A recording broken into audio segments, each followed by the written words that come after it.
నమస్తే అండి. ఇప్పుడు నేను మీకు వినిపించబోయే కథ 'అమ్మ మారవ'.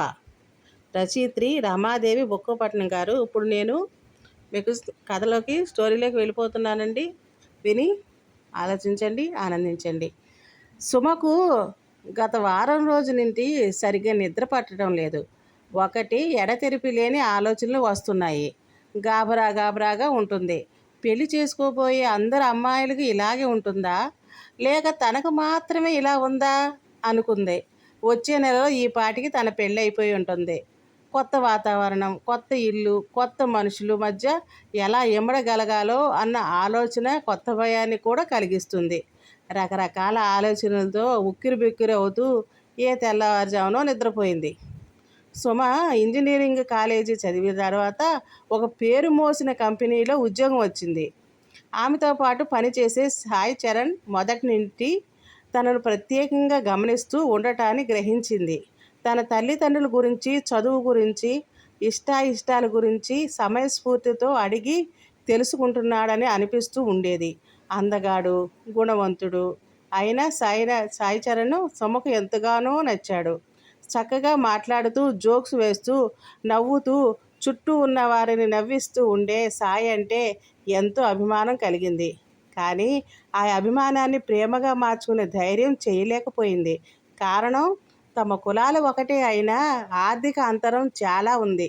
మధ్యతరగతి అమ్మాయి అయితే తను వారితో సరితూగలేమో అన్న భయంతో మనసా తుల్లి పడకే అతిగా ఆశపడకే అన్న జానకి పాటను దృష్టిలో పెట్టుకుని ప్రేమను మనసులోనే అణిచివేసుకుంది. ఒకరోజు సాయి చరణ్ ఉరుములేని వర్షంలా సుమా దగ్గరికి వచ్చి సున్నితంగా తన ప్రేమను వ్యక్తం చేశాడు. మొహమాటం లేకుండా ముక్కుసూటిగా తన మనసులోని మాట చెప్పాడు. మీరు కూడా మీ అభిప్రాయం చెప్తే మా అమ్మా నాన్నలని మీ ఇంటికి పంపించి మీ పెద్దవారితో మాట్లాడిస్తాను అన్నాడు సాయి చరణ్. ఊహించని ఈ హఠాత్ పరిమాణానికి బిద్దరపోయింది సుమ. మనసు ఆనంద డోలికల్లో ఊగిపోతుండగా తన అంగీకారాన్ని కళ్ళతోనే తెలియచేసింది. ఆ తర్వాత సాయి తల్లిదండ్రులు సుమ ఇంటికి వెళ్ళడము, అన్నీ మాట్లాడి ముహూర్తాలు పెట్టుకోవడము చకచకా జరిగిపోయాయి. మీ సుమ చాలా అదృష్టవంతురాలు. లక్ష్మి బంగారం లాంటి సంబంధం కుదిరింది. దేనికైనా పెట్టి పుట్టాలమ్మా అని పక్కింటి వారు ఎన్నో రకాలుగా పొగుడుతుంటే ఎనలేని సంతోషం ఒకవైపు, కొత్త ఇంటిలో ఎలా ఉండగలనో అన్న భయం మరొక వైపు ఉక్కిరి బిక్కిరి చేస్తున్నాయి సుమను. అయినా ప్రతి ఆడపిల్లకు జీవితంలో ఇది తప్పదు కదా అనుకుని తనను తాను సముదాయించుకుంది. నెల రోజులు సమయం ఇట్టే గడిచిపోవడం, పెళ్ళి జరిగిపోవడం, సుమ అత్తారింటికి వెళ్ళడం వెంటనే జరిగిపోయాయి. ఆగండి అన్నయ్య, వదిన, మీ పేరు చెప్పి ఆడపడుచు కట్నం ఇచ్చాకే లోపలికి రావాలి. ఆడపడుచు శ్వేత అడగింపు. ఎంత చదువుకున్నా, ఉద్యోగం చేస్తున్నా అంతమందిలో భర్త పేరు చెప్పాలంటే చాలా సిగ్గుపడిపోయింది సుమ. దానికి తోడు సాయి వారచూపులు, కొంటి నవ్వులు. వందనమ్మా, అదృష్టవంతురాలు అమ్మా, చక్కని కోడలను తెచ్చుకున్నావు. ఈడు జోడు బాగా కుదిరింది అని అందరూ పొగుడుతుంటే అత్తగారి ముఖంలో ఒక సంతృప్తితో నిండిన చిరునవ్వు సుమ దృష్టిని దాటిపోలేదు. అందరూ కలిసి అమ్మాయిని కంగారు పెట్టకండి అంటూ మావయ్య గారి మెత్తని మందలింపు. మా చెల్లిని ఏమనకండి, తనకు తోడుగా ఈ అన్నయ్య ఉన్నాడు అంటూ సుమ ఆడపడుచుగా భర్తగారు సపోర్టు. ఆ రోజు సరదాగా గడిచిపోయింది. ప్రేమగా చూసే చరణం, అభిమానించే అత్తగారు, మామగారు, ఆడపడుచుల మధ్య 3 నెలలు ఎంతో హాయిగా గడిచిపోయాయి. తన స్నేహితురాళ్ళు రాధ, మైత్రి, అరుణ, అర్పిత అందరూ కూడా ఏదో ఒక రకంగా తమ అత్తగారింట్లో బాధలు పడ్డామనే చెప్పారు. కానీ తను మాత్రం అత్తగారి వల్ల ఎప్పుడు బాధపడలేదు. వచ్చిన రోజే వంట ఇల్లు అప్పచెప్పకుండా ఆవిడే వంట చేసేవారు. తనకి ఏమేమి ఇష్టమో కనుక్కునేవారు. తనకై తనే వంటకు సహాయం చేస్తానని వెళితే వద్దనేవారు. చాలా సౌమ్యంగా మాట్లాడుతూ ఇంటి ఆచార వ్యవహారాలని, ఇంట్లో వారి అలవాట్ల గురించి చెప్పేవారు. ఈ ఇంట్లో నువ్వు ఒక ముఖ్య సభ్యురాలివే సుమ అన్నట్టు మాట్లాడేవారు. అసలు సుమ ఈ వాతావరణాన్ని ఊహించలేదు. తన స్నేహితురాళ్ళు అత్తగారులని గురించి విన్నప్పుడు తను కూడా అత్తగారింటికి వెళ్ళినప్పుడు ఏ పని చేయకూడదని, ఏ విధంగానూ వారెవరికి సహకరించకూడదని గట్టిగా అనుకుని వచ్చింది. కానీ ఇక్కడ వాతావరణం అలా లేదు. తనను పని చెయ్యమని కానీ, ఇలా ఉండాలి అలా ఉండాలని కానీ ఎవరూ చెప్పడం లేదు. అందరూ తనను గౌరవిస్తూ అభిమానించడం వల్లే తనకే ఊరికే కూర్చోవడానికి మనసొప్పడం లేదు. మనస్ఫూర్తిగా ఇష్టంగా అన్నీ చేయాలనిపిస్తుంది. అందరు ఆడపిల్లల అత్తగారిళ్ళు ఇలా ఉంటే ఎంత బాగుండునో కదా అనిపిస్తుంది సుమకు. ఈ 3 నెలల్లో ఒక్కసారి కూడా సుమ అత్తగారింట్లో బాధపడటం కానీ, చిన్నబుచ్చుకోవడం కానీ జరగలేదు. తను కూడా ఆ ఇంట్లో మనుషులు ఉంటే మెల్లగా అభిమానం కలగసాగింది. అత్తగారింట్లో తన వంతు బాధ్యతను ఎంతో బాగా నిర్వహించాలని అనుకుంది. ఒకవేళ వీళ్ళంతా కొత్తగా పెళ్ళైనందున ఇప్పుడు తనను అభిమానిస్తున్నట్లు నటించి రాను రాను నిజస్వరూపం చూపిస్తారా అన్న అనుమానం కూడా సుమకు కలగపోలేదు. కానీ అంతలోనే చీచి, తను ఎంత నీచంగా ఆలోచిస్తుంది. వీళ్ళల్లో ఎక్కడా నటన అనేది కనిపించడం లేదు. అందరూ నిజంగానే మంచివారు. దురదృష్టం కొద్దీ తన అనుమానమే నిజమయ్యే పరిస్థితే వస్తే తను చదువుకున్నది కాబట్టి ఆ పరిస్థితిని ధైర్యంగా ఎదుర్కోగలదు అని కూడా అనుకుంది. సుమా, ఈరోజు అబ్బాయి త్వరగా వస్తానని, సినిమాకి వెళ్ళాలని నిన్ను రెడీగా ఉండమని చెప్పాడు కదా. లేమ్మా, లేచి రెడీ అవ్వు. రాత్రికి వంట ఏం చేయాలో నేను చూసుకుంటానులే, మీరు వెళ్ళరండి అంటూ అత్తగారు గుర్తు చేసేసరికి ఎంతసేపు తను వారిపైన అనుమానపడినందుకు, తప్పుగా ఆలోచించినందుకు సిగ్గువేసింది. సుమ అత్తగారింట్లో అన్ని రకాలుగా ఆనందంగా సంతృప్తిగా ఉంది. కానీ ఎక్కడో ఏదో అసంతృప్తి. ఈ సంతోషాన్ని, హాయిని ఎందుకు పూర్తిగా ఆస్వాదించలేకపోతున్నాను అనుకుంది. వెంటనే సుమకు వదిన స్వాతి గుర్తుకొచ్చింది. అన్నయ్య పెళ్ళయి 2 సంవత్సరాలైనా వదిన ఏ రోజు సంతోషంగా లేదు. పెళ్ళైన మొదటి రోజు సుమ కూడా అన్న వదినని పేర్లు చెప్పమంటూ వాకిట్లోనే ఆపేసింది. కొత్తగా ఏం చెప్తారులే, రోజుకు 100 సార్లు పేర్లు పెట్టి పిలుచుకుంటారు, ఇంకా ఎందుకు ఈ సంబడం అని తల్లి అనడంతో వదిన చిన్నబుచ్చుకోవడం, అన్నయ్య కళ్ళతోనే సముదాయించడం సుమ గమనించింది. వదిన పట్ల తనకున్న అసంతృప్తిని వీలు దొరికినప్పుడల్లా బయటపడుతూ వచ్చింది తల్లి. ప్రేమగా చూస్తే కోడళ్ళు చెప్పు చేతుల్లో ఉండరనేది సుమా తల్లి అభిప్రాయం. పాతతరం మనిషి కాబట్టే అమ్మ అలా అనుకుని ఉండొచ్చు. స్వతహాగా సౌమ్యురాలైన అమ్మ మనసులోని ఈ చెడు భావాన్ని నేనే పోగొట్టాలి. అందుకు నేనేం చేయాలి? అక్కడ వదిన కూడా సంతోషంగా ఉండేటట్టు ఎలా చేయాలి? చాలాసేపు ఆలోచించి ఒక నిర్ణయానికి వచ్చిన సుమ తల్లికి ఉత్తరం రాయటం మొదలుపెట్టింది. ప్రియమైన అమ్మకు, సుమ వ్రాయినది. అక్కడ మీరందరూ క్షేమమని తలుస్తాను. ఇక్కడ నేను బాగున్నాను. కాదు, చాలా చాలా బాగున్నానమ్మా. మీ అల్లుడు గారు నన్ను ఎంతో ప్రేమగా చూసుకుంటున్నారు.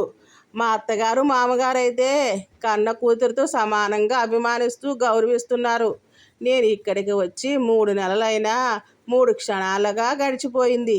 మా ఆడపడుచు ఆమె భర్త వారానికి ఒకసారి మా ఇంటికి వస్తారు. తను ఒక స్నేహితురాల్లాగా నాతో కలిసిపోయింది. నేను ఇక్కడికి వచ్చే ముందు కొంచెం భయపడ్డాను. కానీ ఇక్కడ అందరూ చూశాక అన్ని భయాలు, అన్ని అనుమానాలు పోయి స్వేచ్ఛగా సంతోషంగా ఉన్నాను. అమ్మా, మా అత్తగారు మా ఇంటికి వచ్చిన ప్రతి వారికి నా కోడలు సుమ చాలా మంచి పిల్ల అని పరిచయం చేస్తారు.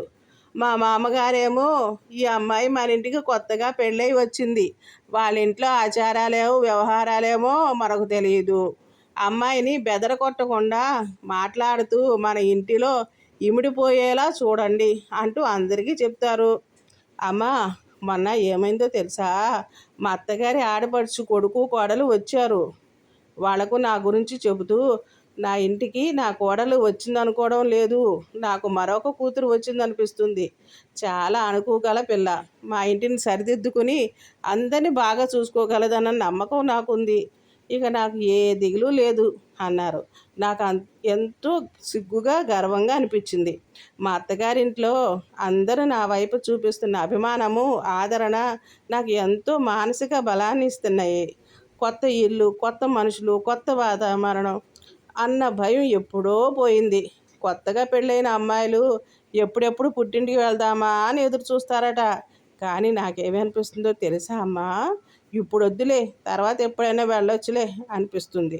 అమ్మా, ఇప్పుడు దాకా నా గురించి నీకు చెప్పాను. నేను నీ కడుపున పుట్టిన కూతుర్ని అన్న అనుభవంతో నీకన్నా ఎంతో చిన్నదాన్ని. నువ్వు మరోలా భావించకపోతే నేను ఒక విషయాన్ని నీకు చెప్పాలనుకుంటున్నాను. అమ్మా, నువ్వు మారాలి. ఇలా అంటున్నందుకు నన్ను క్షమించు. నేను అన్నయ్య చిన్నపిల్లలుగా ఉన్నప్పుడే నాన్నగారు పోయారు కదా, అప్పుడు నువ్వు ఎంతో ధైర్యంగా నిలబడ్డావు. అన్నయ్యని నన్ను చదివించి పెళ్ళిళ్ళు చేసి మాకు మంచి జీవితాలను అందించావు. అందుకు మేము ఎంతో గర్వపడుతున్నాం. ఒక తల్లిగా నువ్వు గెలిచావు, కానీ ఒక అత్తగారిగా ఎందుకమ్మా ఓడిపోతున్నావు? కోడల్ని మెచ్చుకోవడం, ప్రేమగా చూడటం సరికాదని నీ అభిప్రాయం తప్పమ్మా. అందుకే నువ్వు వదినను మన ఇంట్లోకి సంతోషంగా స్వాగతించలేకపోయావు. నీ కూతురు భర్తతో సంతోషంగా ఉండాలని నువ్వు ఎలా కోరుకుంటావో, నీ కొడుకు కూడా భార్యతో అంత సంతోషంగా ఉండాలని అనుకోవాలి కదమ్మా. వదిన కూడా నాలాగే అమ్మా నాన్నలను వదిలిపెట్టి వచ్చిన ఆడపిల్లే కదా. కానీ తను నాలాగా ఏ రోజు సంతోషంగా లేదు. నీ సూటిపోటి మాటలను తిరిగి సమాధానం చెప్పలేక, తన తల్లితో చెప్పుకోలేక వదిన ఎన్నోసార్లు చాటుగా కంటతడి పెట్టుకోవడం, అన్నయ్య సమాధానించడం నా కళ్ళారా చూశాను. చిన్నప్పుడు అన్నయ్య నన్ను సరదాగా ఏడిపిస్తుంటే, ఆడపిల్లని ఏడిపించకూడదు, ఇంటికి మంచిది కాదు అని ఎన్నోసార్లు అన్నయ్యను మందలిచ్చావు. వదిన కూడా ఒక ఇంటి ఆడపిల్లే కదమ్మా. తన కంట నీరు రాకుండా చూసుకునే బాధ్యత నీదే కదా. అమ్మా, ఇవన్నీ నీకు తెలియదని కాదు. నీకు ఒక విషయం చెప్పనా? ఈ ఇంట్లో నేను చాలా స్వేచ్ఛగా, సౌకర్యంగా, సంతోషంగా ఉన్నాను. కానీ ఈ సంతోషాన్ని పూర్తిగా ఆస్వాదించలేకపోతున్నాను. ఆ సమయంలో నాకు వదిన గుర్తుకొస్తుంది. చివరిగా ఒక మాటమ్మా, మా జనరేషన్ గురించి నీకు తెలియనిది కాదు. స్వతంత్ర భావాలు కాస్త ఎక్కువగానే ఉన్న ఆడపిల్లలం. మరీ ఒత్తికగా ఉంటూ అత్తగారింట్లో మీ కాలంలో వారిలాగా సర్దుకుపోవడం కాస్త తక్కువనే చెప్పాలి. కానీ వదిన మా అంత గట్టిది కూడా కాదమ్మా. చాలా సౌమ్యరాలు, మన ఇంటికి తగిన కోడలు. తను కూడా సంతోషంగా ఉండేటట్లు చూడమ్మా ప్లీజ్. ఇలా చెప్తున్నందుకు నన్ను క్షమిస్తావు కదూ? ఇట్లు నీ కూతురు సుమ. కూతురు రాసిన సుదీర్ఘమైన ఉత్తరం చదివిన లక్ష్మి నీళ్లు నిండిన కళ్ళతో తుడుచుకుంది. పశ్చాత్తాపంతో ఒక నిర్ణయానికి వచ్చిందానిలా లేచి తన కోడలు స్వాతి ఉన్న గదివైపు నడిచింది. చూసారండి, ఏమీ లేదండి. ఇప్పుడు కోడల్ని కూతురులాగా చూసుకునే అత్తగారులు ఉన్న చాలా కొద్దిమంది ఉంటారండి. అలాంటప్పుడు మనం ఏం చేయాలంటే, ఒక ఇంటి నుంచి వచ్చిన ఆడపిల్లని మనం కూడా మన బిడ్డలాగా చూసుకుంటే ఎటువంటి భేదాలు ఉండవండి. ఆ సంసారంలో ఎటువంటి బాధలు ఉండవండి. చక్కగా వచ్చిన కోడల్ని, ఆడపిల్లల్ని చక్కగా చూసుకుని మీరు కూడా అందరూ కూడాను కోడల్లో కూతుర్ని చూసుకొని గడపండి. ప్లీజ్ సబ్స్క్రైబ్ అయ్యండి, ప్లీజ్ లైక్ చేయండి. ఓకేనండి, ఉంటానండి. మరొక కథ మొదలు పెడుతున్నానండి.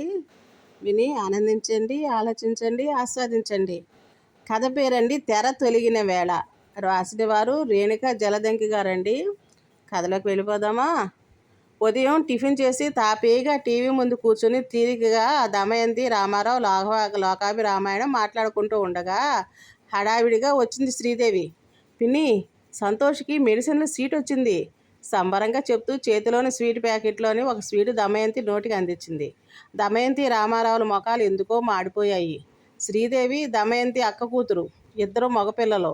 చిన్నవాడు బీటెక్ చదువుతున్నాడు, పెద్దవాడు మాత్రం ఎంబీబీఎస్లో సీటు కోసం 3 ఏళ్ళుగా లాంగ్ టర్మ్ కోచింగ్ తీసుకుంటున్నాడు, బీ ఫార్మసీ. కానీ మరేదైనా చదవమంటే వాడు ఒప్పుకోలేదని చెప్తూ ఉండేది శ్రీదేవి. మంచి విషయమే, కానీ వీడికి ఎంబీబీఎస్ తర్వాత ఎంఎస్ అయ్యేలోపు 30 ఏళ్ళు దాటిపోతాయేమో శ్రీదేవి, వెంటనే అంది దమయంతి. శ్రీదేవి మొహం కొద్దిగా పాలిపోయింది. అయితే అయిందిలే పిన్ని, డాక్టర్ చదవాలన్న వాడి కోరిక నెరవేరుతున్నందుకు సంతోషంగా ఉంది మా అందరికీ అంది. అదే కాదు, ఇంకొక సమస్య కూడా ఉంది. పెద్దవాడు సెటిల్ అయ్యే వరకు చిన్న పిల్లవాడికి పెళ్లి చేయకూడదు. దాంతో చిన్నాడి పెళ్లి కూడా ఆలస్యం అవుతుంది అందుకుంటూ అన్నాడు రామారావు. దమయంతి భర్త వైపు సమర్థిస్తున్నట్లుగా చూసింది. అలా కానివ్వంలే బాబాయ్, ముందు చదువులు కానివ్వండి, తర్వాత పెళ్లి మాట. శ్రీదేవి తేలికగా అన్నట్లు అనదే కానీ ఆమె ముఖంలో ముందు ఉన్న సంతోషం తగ్గి కాస్త టెన్షన్ కనిపించింది. అది గమనించిన దమయంతికి ఊరట కలిగింది. సరే వస్తాను పిన్ని, ఇంకా వాళ్ళు ఏం మాట్లాడతారో అన్నట్లుగా గబగబా బయటికి నడిచింది శ్రీదేవి. సీటు రాగానే డాక్టర్ అయిపోయినట్లు సంబరపడిపోతుంది. మీరు అలా అనేసరికి మొహం మార్చుకుంది చూసారా. స్వీట్ ప్యాకెట్లోంచి స్వీట్ తీసి భర్తకు అందించింది దమయంతి. దిగితేనే కదా లోతు తెలిసేది. మన వాడని డాక్టర్ చేయలేక కాదుగా మనం డిగ్రీ చేయించింది అన్నాడు రామారావు. కాకపోతే అరవింద్కు డాక్టర్ చదివేంత తెలివితేటలు లేవని ఇద్దరికి తెలిసిన విషయమే. ఎంసెట్లో క్వాలిఫై కాకపోవడంతో డిగ్రీ చదివించారు. డొనేషన్ కట్టి బీటెక్ చేయించాలి అనుకున్నారు. అరవింద్ వినకపోవడంతో డిగ్రీ చదివించారు. ఇప్పుడు మధ్యప్రదేశ్లో తెలిసిన కాంట్రాక్టర్ దగ్గర జీతానికి పనిచేస్తూ ఉన్నాడు. పెళ్ళైన తర్వాత భార్య పిల్లలను పోషించడానికి కొడుకు సంపాదన సరిపోకపోవడంతో అప్పుడప్పుడు రామారావుకు వచ్చే పెన్షన్లో నుంచి కూడా పంపిస్తూ ఉంటారు. అత్తయ్య, అమ్మాయి పెళ్ళి, మీరు 2 రోజులు ముందుగా రావాలి. మాకున్న పెద్ద దిక్కు మీరే. పెళ్లి కార్డు ఇస్తూ ఆహ్వానించింది సరిత. సరిత స్వయాన దమయంతికి అన్నయ్య కూతురు. తన కూతురు పెళ్లికి పిలవడానికి భర్తతో కలిసి వచ్చింది. దమయంతి పెళ్లి కార్డు చూస్తూ కళ్యాణ మండపం పేరు దగ్గర ఆగింది. అబ్బాయి వాడు కట్నం పెద్దగా పట్టించుకోలేదు అత్తయ్య, పెళ్ళి మాత్రం గ్రాండ్గా చేయాలన్నారు. అందుకే మేము ఖర్చు దగ్గర వెనకాడటం లేదు సంబరంగా చెప్పింది సరిత. ఇంతకీ పెళ్లి కొడుకు ఏం చేస్తున్నాడు? హైదరాబాద్లో సాఫ్ట్వేర్ ఇంజనీర్గా చేస్తున్నాడు అత్తయ్య చెప్పింది సరిత. ఏం సాఫ్ట్వేర్లే బాబు, భూమి పడిపోతే వీళ్ళ ఉద్యోగాలు కూడా బోల్తా పడతాయట. ఎవరైనా గవర్నమెంట్ ఉద్యోగస్తుని చూసి ఇస్తే బాగుండేది కదా. స్థిమితంగా కాలు మీద కాలేసుకుని కూర్చోవచ్చు. పెద్దమ్మా, మా పెద్దలుడు గవర్నమెంట్ ఆఫీసరే. అప్పుడు నువ్వు ఆ ఎదుగు బొదుగు లేని జీతాలతో ఏం బతుకుతారు? సాఫ్ట్వేర్ ఇంజనీర్కి ఇవ్వకూడదు అన్నావు, మర్చిపోయావా? దమయంతిని ఆట పట్టిస్తున్నట్లుగా అన్నాడు సరిత భర్త నరేషు. ఇంతకీ కట్నం ఎంత ఇస్తున్నారు? కట్నం వద్దన్నారని అసలు ఏమీ ఇవ్వడం లేదా? వెంటనే మాట మార్చేసింది. కానీ ఆమెకెందుకో సరిత భర్త అలా మాట్లాడుతూ నచ్చలేదు. 30 తులాల బంగారం, ఓ ఫ్లాటు అత్తయ్య అంది సరిత. ఫ్లాటు అమ్మాయి పేరు మీద రాయండి, అల్లుడి పేరు మీద రాసిస్తారేమో. ఈ రోజుల్లో వినరు. ఎవరు ఎలాంటి వాళ్ళో తెలియడం లేదు. మా పక్క ఫ్లాట్లో రాజారాం కూతురికి పెళ్ళైన 4 నెలలకే దాని ఆస్తంతా తెగనమ్మాడు ఆ అబ్బాయి మొగుడు అంది. ఈసారి సరిత నరేష్ కాసేపు ఏం మాట్లాడలేదు. కానీ వారి ముఖాలలో సంతోషం కనిపించలేదు. దమయంతికి మాత్రం వాళ్ళని అలా చూస్తుంటే లోపల సంబరంగా ఉంది. వాళ్ళు వెళ్ళిపోయిన తర్వాత అయినా గొప్పలకు కాకపోతే అంత పెద్ద కళ్యాణ మండపం అవసరం అంటారా అందే. మరే నువ్వు బాగా అడిగావులే. ముఖాలు చూసావా ఎలా అయ్యాయో? తాళం వేస్తున్న భర్త మాటలకు గర్వంగా నవ్వుకుంటూ టీవీ ఆన్ చేసింది దమయంతి. Breaking news. పెద్దాపురం వద్ద అదుపు తప్పి వంతెనను ఢీకొని నదిలో బాల్తా పడిన బస్సు. టీవీలో పెద్ద స్వరంతో చెప్తున్నాడు యాంకరు. ఇద్దరు ఆసక్తిగా చూస్తూ సోఫాలో కూర్చున్నారు. నదిలో పడడం అంటే ఒక్కరు కూడా ప్రాణాలతో బయట వచ్చే ఛాన్సే లేదు తేల్చేసింది దమయంతి.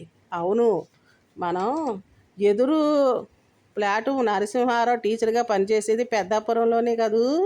రామారావు హఠాత్తుగా గుర్తు చేశాడు. అవునండోయ్, స్కూల్ నుండి ఈ టైంలోనే వస్తుంటాడు బస్సులో. ఇంతకీ ఈ బస్సులోనే ఉన్నాడంటారా? ఎందుకు దమయంతి మనసులో ఓ సంతోషంతో కూడిన తుళ్ళింత.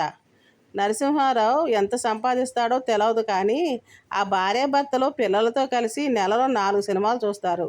ఎప్పుడు ఎగ్జిబిషన్లని పార్కులని తిరుగుతూనే ఉంటారు. దమయంతి ఎదురింటికి వెళ్ళి కనుక్కుని వస్తానంటూ లేచింది. యాంకర్ టీవీలో పదే పదే చెప్తున్నవాడల్లా ఓ బాంబు లాంటి వార్త పేల్చాడు. ఇప్పుడే అందిన వార్త. నదిలో పడిన బస్సులు ప్రయాణంలో ఎవ్వరూ లేరని, బస్సు సర్వీసింగ్కి తీసుకువెళ్తుండగా ఈ ప్రమాదం జరిగిందని, బస్సులో డ్రైవర్ ఒక్కడే ఉన్నాడని, అతను ప్రమాదం నుండి తప్పించుకున్నాడని తెలిసింది. ఉత్సాహంగా లేచింది ఆమె నీరసంగా మళ్ళీ సోఫాలో కూలబడింది. ఎందుకో ఆమెకు బాగా నిరుత్సాహంగా ఉంది. హలో దమయంతి, ఎలా ఉన్నావు? ఈ మధ్య నీతో మాట్లాడితే కుదరలేదు ఫోన్లో పలకరించింది బాల్య స్నేహితురాలు సుజాత. బాగున్నాను. ఏంటి విశేషాలు? ఈ మధ్య నేను మా వారు ఓ టూర్ వేసి వచ్చాంలే. కాశ్మీరు, సిమ్లా, డార్జిలింగు, ఊటీ అన్నీ చూసాం. నీకు ఫోటోలు పెడతాను చూడు. చాలా ఎంజాయ్ చేసాంలే. సుజాత చకచకా చెప్తుంది. ఆమె స్వరంలోని సంతోషం దమయంతికి అసహనంగా అనిపించింది. డబ్బు దండగా తప్పితే ఏమైనా ఉందా సుజా? యూట్యూబ్ ఓపెన్ చేస్తే ఎంత మంచి వీడియోలు ఉంటున్నాయి. అన్ని ప్రదేశాలు కళ్ళ కట్టినట్టే కనిపిస్తుంటే వృధాగా డబ్బు ఖర్చు పెడతాం అవసరమా? నేనైతే మీ అన్నయ్య వెళదాం అన్నా ఒప్పుకోను. ఆ డబ్బు తీసుకుని 2 గాజులు చేయించుకున్నాను దమయంతి అనేసింది. సుజా ఉంటాం దమయంతి నీరసంగా అనిపించింది సుజాత స్వరం. దమయంతి మనసులో మళ్ళీ ఓ ఆనంద తరంగం. నేను నీ మరదలో ఓ నెల రోజుల్లో యుఎస్ వెళ్తున్నాం అక్క. నీ అల్లుడు మాకు సర్ప్రైజ్ ఇవ్వాలని టికెట్ బుక్ చేసి తర్వాత చెప్పాడు. పళ్ళని బయటపెట్టి నవ్వుతూ చెప్తున్నాడు రంగనాథు. రంగనాథు దమయంతికి స్వయాన తమ్ముడు. 4 ఏళ్ళ అవతల ఉంటున్నాడు. 2 పిల్లలు పెళ్ళిళ్ళయ్యి అమెరికాలో ఉంటున్నారు. రిటైర్ అయ్యి హ్యాపీగా కాలం తీస్తున్నారు భార్యాభర్తలు ఇద్దరు. జాగ్రత్త రోయ్, అక్కడ తుపాకులతో కాల్చేస్తారంట. విమానాల్లో ప్రయాణం కూడా మంచిది కాదు. ఎప్పుడు ఎక్కడ కూలిపోతాయో తెలవదు గబుక్కుని అనేసింది దమయంతి. అదేంటక్క అలా అంటావు? రైలు ప్రమాదాలు జరుగుతున్నాయని రైలు ఎక్కకుండా ఆగుతున్నావా? అతను ముఖం మార్చుకున్నాడు. దమయంతికి సహజంగానే ఆనందం కలిగింది. ఉదయం లేచి రామారావు దమయంతి కాఫీ తాగుతూ పేపర్ చూస్తుండగా ఫోను. ఎవరో తెలియని నంబరు. హలో, రామారావు గారిని నంబరే కదండి? అవునండి, ఆయన భార్యను మాట్లాడుతున్నాను. ఎవరు మీరు? మీ అబ్బాయి అరవింద్ పనిచేసే దగ్గర క్వారీలో ప్రమాదవశాత్తు బాంబు పేలి కొందరు చనిపోయారు. చాలామంది గాయపడ్డారు. ప్రమాదంలో ఎవరెవరు ఉన్నారనేది ఇంకా స్పష్టంగా తెలవలేదు. వాళ్ళలో మీ అబ్బాయి కూడా ఉన్నాడని అనుమానం. మీకు విషయం చెప్పాలని. దమయంతికి ఇంకేం వినిపించలేదు. చెవులో సముద్రం హోరు. ఆమె చేతిలో ఫోన్ కింద పడిపోయింది కూడా తెలవట్లేదు. దమయంతి, దమయంతి, అక్క, పిన్ని, అత్తయ్య రకరకాల పిలుపులు ఆమె చెవులను గట్టిగా తాగడంతో ఒక్కసారి లేచి కూర్చుంది. వేగంగా కొట్టుకుంటున్న గుండెని అదుపులోకి పెట్టుకోబోయింది. వీలు కాలేదు. ఒక్కసారి బావురుమంది. అరవింద్, నానా, బాబు ఆక్రోశంతో ఆవేదంతో వెర్రికేకలు వేయసాగింది. అక్క, మన అరవింద్కి ఏమి అయి ఉండదు. నువ్వు కంగారు పడకు. మేము వెళ్తున్నాం అక్కడికి. ఆమె చేతిలో చేయి వేసి చెప్తున్న రంగనాథ్ వైపు వెర్రిగా చూసింది దమయంతి. పిన్ని, భయపడొద్దు. ధైర్యంగా ఉండు. దేవుడు ఉన్నాడు. అరవింద్కు ప్రమాదం జరిగి ఉండదు. సంతోష్ తన ఫ్రెండ్స్తో బయలుదేరి వెళ్ళాడు. దమయంతి భుజాల చుట్టూ చేసి ఆర్తిగా దగ్గర తీసుకుంటూ ఉంది శ్రీదేవి. అత్తయ్య, ఆ ప్రమాదంలో అరవింద్ ఉన్నాడో లేదో కూడా తెలవదు. లేడనే అనుకుని దేవుని తలుచుకుందాం. అంతా మంచి జరుగుతుంది, సరిత చెప్తుంది. ముందు ఆమె కాస్త మంచినీళ్ళు తాగించండి. ఎదురు ప్లాట్లో ఉన్న టీచర్ నరసింహారావు భార్య ఉమా అంది. దమయంతి కళ్ళు తిప్పు పక్కకు చూసింది. భర్తను భుజాల చుట్టూ చేయివేసి పట్టుకుని ధైర్యం చెప్తున్న నరసింహారావు కనిపించాడు. ఓ 2 గంటల తర్వాత, పిన్ని, సంతోష్ ఫోను నీతో మాట్లాడతాడట. ఫోన్ దమయంతికి ఇచ్చింది శ్రీదేవి. అమ్మమ్మ, కాన్ఫరెన్స్ కాల్ కలిపాను. అరవింద్ మామ మాట్లాడుతున్నాడు విను. సంతోష్ స్వరంలో సంతోషం. అమ్మా, అరవింద్ గొంతు నీరసంగా ఉంది. నాన్న, దమయంతి బావురుమంది. ఎలా ఉన్నావురా? నీకేం కాలేదుగా? కాస్త తమాయించుకుని అడిగింది. చిన్న చిన్న దెబ్బలేనమ్మా, పర్లేదు. డ్రెస్సింగ్ వేసి మందులు ఇచ్చారు. నా ఫోన్ అక్కడే పడిపోయింది. అనవసరంగా మీకు చెప్పి ఎందుకు కంగారు పెట్టడం అనుకున్నాను. తీరా చూస్తే మీకు ఎవరో ఫోన్ చేశారని, నువ్వు కంగారు పడుతున్నావని సంతోష్ హాస్పిటల్ నెంబర్కి ఫోన్ చేసి కనుక్కుని నీకు ఫోన్ కలిపాడు. ఉంటానమ్మా, దిగులు పడకు. ఫోన్ పెట్టేశాడు. అమ్మమ్మ, విన్నావుగా? మామ బాగున్నాడు, దిగులు పడకు. ఫోన్లో చెప్తున్నాడు సంతోష్. దమయంతి ఒక్కసారిగా గట్టిగా ఊపిరి పీల్చుకుంది. సంతోష్ మెడిసిన్లో సీటు వచ్చిందట కదా. బాగా చదువు. మన కుటుంబాల్లో ఇంతవరకు ఎవరూ డాక్టర్లు కాలేదు. నీతోనే ప్రారంభం. సంతోషంగా అభినందనలు చెప్పింది దమయంతి. అక్క, బావా, సాయంత్రం 7 గంటలకు ట్రైన్కి టికెట్లు బుక్ చేశాను. అరవింద్ దగ్గరికి వెళ్ళండి. వాడిని చూస్తే కాస్త మీ ఇద్దరికి మనస్థిమితంగా ఉంటుంది. రంగనాథ్ చెప్తుంటే ఎందుకో భార్యాభర్తలకి ఇద్దరికి కళ్ళలో నీళ్లు తిరిగాయి. మీరు అమెరికా వేడేలోపు వచ్చేస్తానులే. పిల్లలకు పచ్చళ్ళు పొడులు చేసిస్తాను.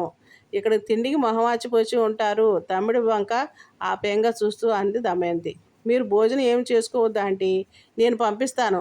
మీరు ప్రయాణానికి అవసరమైన సిద్ధం చేసుకోండి అంది నరసింహారావు భార్య. దమయంతి మూగగా తల ఊపింది. ఆ క్షణం ఆమెకి చిన్నప్పుడు సాయంత్రం దీపారాధన చేస్తూ అమ్మ వల్లించే పద్యం జ్ఞాపకం వచ్చింది.